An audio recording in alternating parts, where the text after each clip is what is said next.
Donald Trump sworn in as the 47th president, and the United States wasted no time signing dozens of executive orders. We saw this guy a lot during political season. Oakland University political science professor Dave Duley. How you doing, Dave? I'm doing well. Thanks for having me back. Absolutely. Thank you for coming in. We're excited to pick your brain. First of all, just what are your thoughts as to what you saw?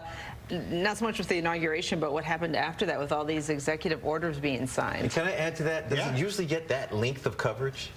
Oh, the inauguration? Yeah. I think in these circumstances, yes. Okay. Right? I mean, we can't forget that we saw history yesterday on multiple fronts, right? We've got a guy who has been convicted of a number of felonies, take the oath of office.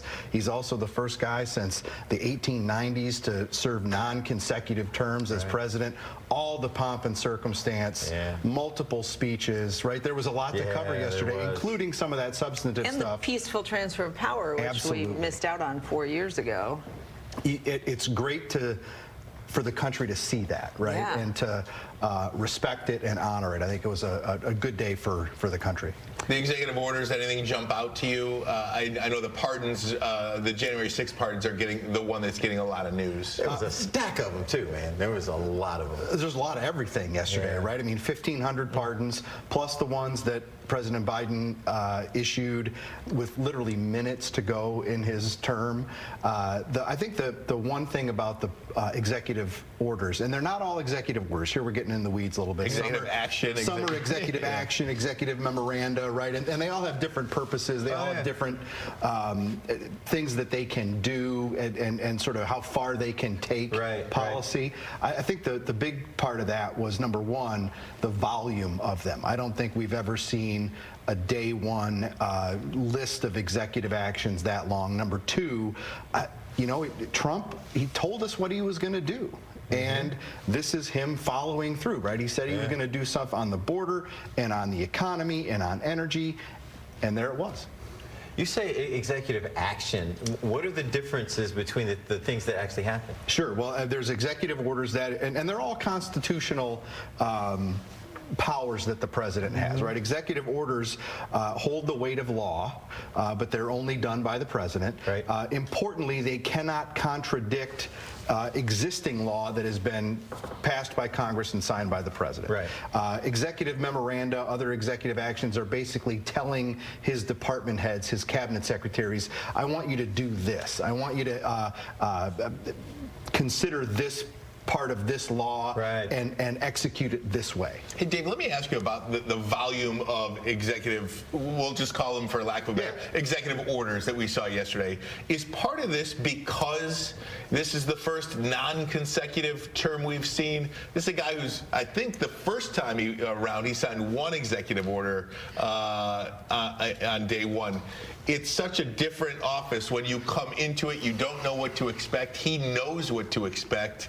So he had everything in order, ready to go. I think there's definitely a little bit of that, and I think you can see Trump's experience as well as his team's experience much more this time around than in 2017, and I think that does have an effect. I also think that it's because the president is, and this is not just Trump, but over decades, the presidency has accumulated power and has, frankly, in many respects, gone beyond what the framers wanted.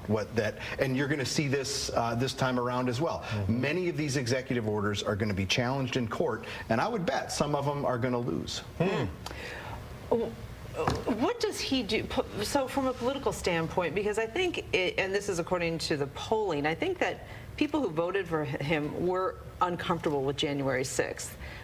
Does that strike you as odd that he chose to make that such a day one maneuver, all those pardons, when he really campaigned on bringing down prices at the grocery store, and of course the border was another big issue? I'm not. I think that he also talked a lot about it with his base, right? And it's something that they wanted to see.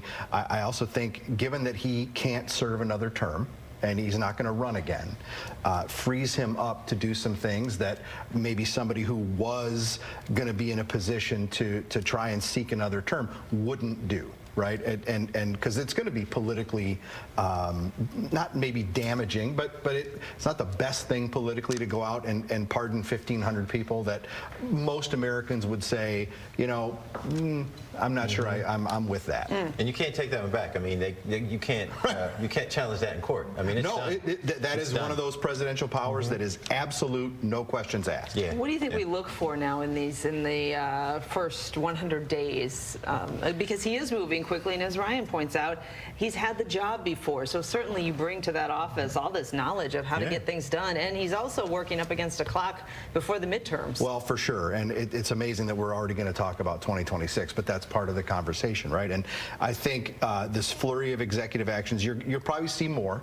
I think he's going to try to work with Congress, but given the thin majorities in both the House and the Senate, that's going to be really difficult. So I think much of the stuff that Trump will be able to do will have to come through those executive orders. And all the young people watching us, they just care about TikTok. Just as long as they can have their TikTok. Yeah, does TikTok get sold to an American conglomerate? Your guess is as good as mine, but I would say this, right? This is one of those executive orders that's probably going to be challenged in court. The president can't simply ignore a law that's on the books. There you He go. can work to change it. Very much so. We'll see you next week. Interesting Thanks, Dave. time. Thank you, Dave.